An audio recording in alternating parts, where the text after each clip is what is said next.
Και το μάτς παίρνει φωτιά. Ζούμε μεγάλες στιγμές. Σκηνές από τις εξέδρες. Ο κύριος Χαρονίτης βρίζει τα celebrities.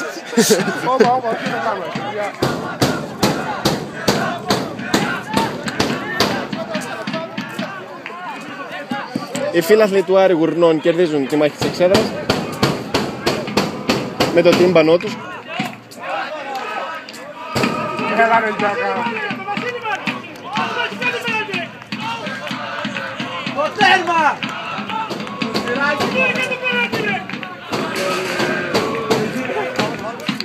Ο τσιγάρος αναλαμβάνει. Καυλωμένος τσιγάρος.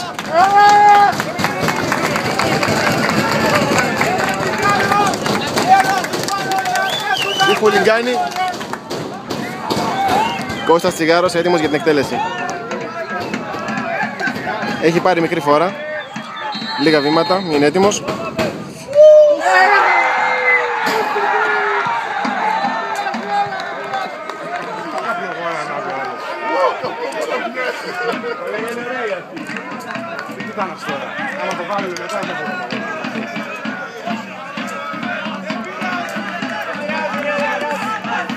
Απογοήτευση.